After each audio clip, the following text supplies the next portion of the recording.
Magandang buhay sa inyong lahat, mga kaibigan, mga kapanalig, mga kapatid. Naritong muli ang matinik at ang musikero upang magatid na naman ang kaalaman sa larangan ng matematika.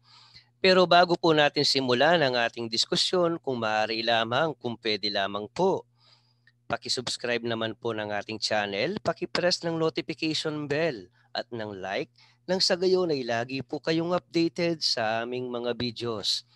Ang ating pag-uusapan sa session na ito ay napapatungkol sa Mathematics of Finance at siyempre ang ating topic sa diskusyong ito, Simple Discount.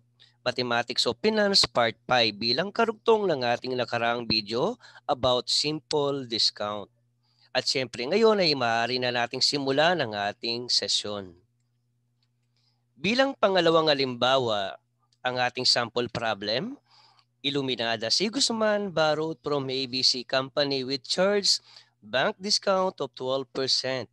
If the amount of proceeds received is 3,568 pesos for the period of 215 days, find the value of the discount charge. At syempre, ito ngayon ang ating mga given.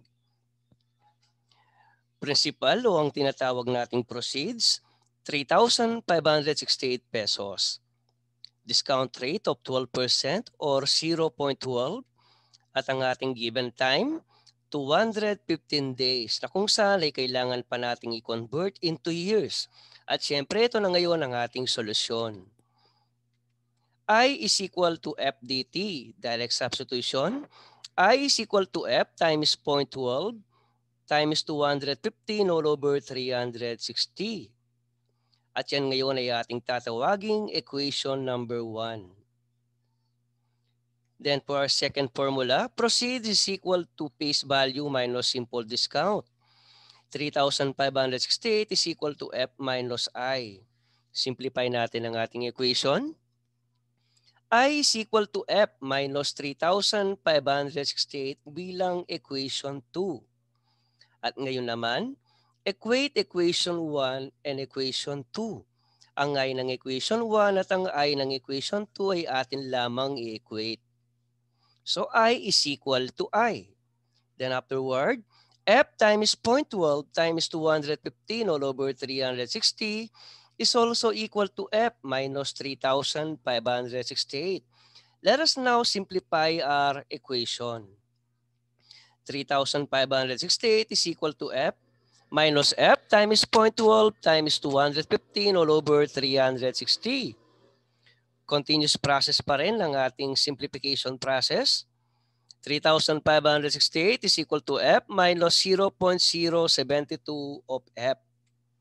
And then 0.92F is equal to 3,568. Dividing the entire equation by 0.928, we can have now F is equal to 3,568 all over 0.928. Ang ating sagot, 3,844.83. Finally, we have now our F equal to 3,844 pesos and 83 centavos. Then let us proceed. Solving for I.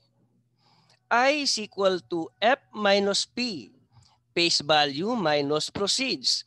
3,844.83 minus 3,568 is now equal to 276 pesos and 83 centavos.